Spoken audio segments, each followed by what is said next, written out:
होता क्या है कि भगवान शिव एक सरोवर के किनारे माता पार्वती को योग ध्यान की क्रियाएं सिखा रहे थे।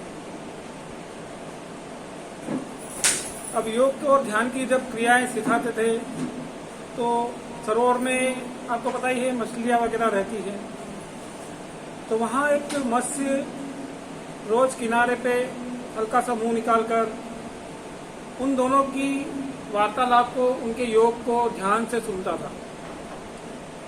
कुछ दिनों पश्चात देखा कि वो मत्स्य धीरे धीरे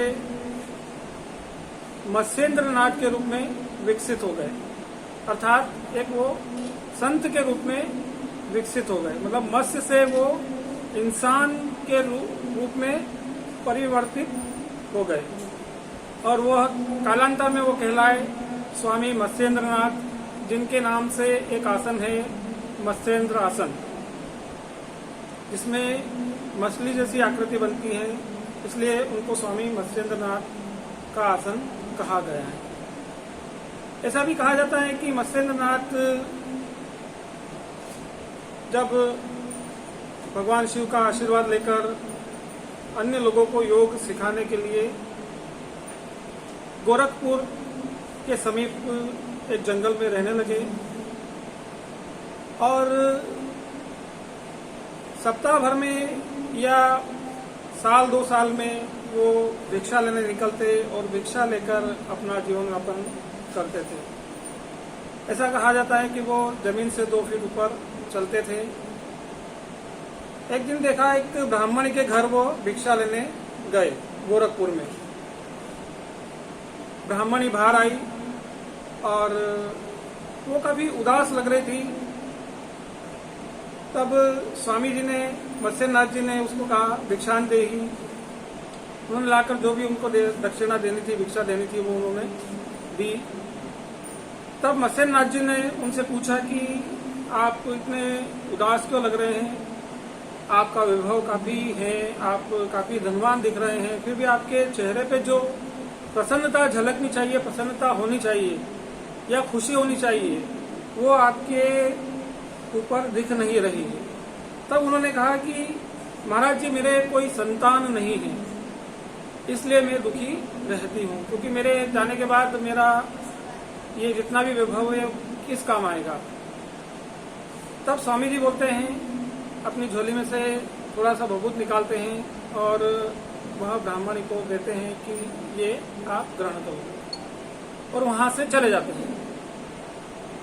लगभग 12 साल पश्चात वापस गोरखपुर जाते हैं और भिक्षांदेही करके उसी ब्राह्मण के घर जाते हैं और कहते हैं कि भिक्षांदेही। वो वापस ब्राह्मणी आती है, वापस उसके चेहरे पे वही उदासी, वही अप्रसन्नता। महाराज जी पूछते हैं कि अब तो आपको एक संतान हो गई होगी जो 12 वर्ष की होगी। तब वो ब्राह्मण कहती नहीं, मेरे कोई संतान नहीं। बोले जो भभूत मैंने आपको दी थी वो आपने ली थी? बोले नहीं, वो मैंने नहीं ली थी। बोले उस भभूत का आपने क्या किया था?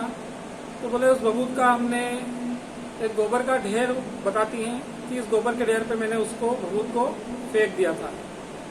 अब स्वामी मत्स्येंद्र नाथ उस गोबर के ढेर के पास जाते हैं और जाकर बोलते हैं अलख निरंजन। जैसे ही अलख निरंजन बोलते हैं, वहां से एक 12 वर्षीय तेजस्वी बालक उस गोबर के भीतर से निकलकर बाहर आता है और वो स्वामी मत्स्येंद्र नाथ के साथ चला जाता है। जो गोरखपुर नाम पड़ा है वो उन्हीं गोरखनाथ के ऊपर रखा गया है। आप लोगों ने देखा होगा नाथ संप्रदाय जो है स्वामी गोरखनाथ जी को काफी मानता है। योग के जो आचार्य हैं, परम आचार्यों का जो नाम आता है तो स्वामी मत्स्येंद्र नाथ, गोरक्षनाथ, महर्षि पतंजलि, वशिष्ठ जी जिन्होंने भगवान राम को योग सिखाया था। ऐसी कई प्राचीन परंपराएं हैं जो योग से जुड़ी हुई हैं। योग हमारा काफी प्राचीन है और अब जब योग करते हैं तो हम शरीर के भीतर कई तरह के रोगाणुओं से मुक्त हो जाते हैं। तो इतने वर्षों के प्रयास से जब योग की उत्पत्ति हुई है और इतने वर्षों से योग चल रहा है। आज पूरी दुनिया मेडिटेशन को अपना रही है, ध्यान को अपना रही है। सबने सिर्फ नाम चेंज कर दिए हैं, कोई अपने नाम से देता है, कोई अलग नाम से। तो योग की इस परंपरा को हम सिर्फ आगे बढ़ाएं, योग करें, जीवन में उतारें, तो योग का लाभ हमको प्राप्त होता है। तो स्वामी मत्स्येंद्रनाथ जी की और स्वामी गोरक्षनाथ जी की आपको मैंने यह कथा सुनाई, जो कि योग से संबंधित थी, इसलिए आप लोगों को बताई। और ऐसा कहा जाता है कि ये लोग अजर अमर हैं, इसलिए अजर अमर लोगों की हम जब कथा सुनते हैं तो हमारे जीवन में भी कई तरह के परिवर्तन होने लगते हैं। तो हम योग से जुड़े, योग करें। अब हम करेंगे अनुलोम विलोम प्राणायाम। अनुलोम विलोम में हमको करना है, दाईं नासिका बंद करेंगे, बाएं से सांस लेंगे, बाएं से सांस लेंगे, दाएं से छोड़ेंगे। मतलब एक से लिया, दूसरे से छोड़ा, दूसरे से लिया, तीसरे से छोड़ दिया। इस प्रकार से हमको एक दूसरे का विपरीत क्रम करना है।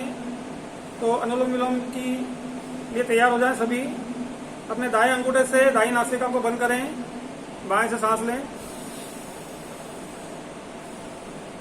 अब बाईं को बंद करें, दाईं से सांस छोड़ें।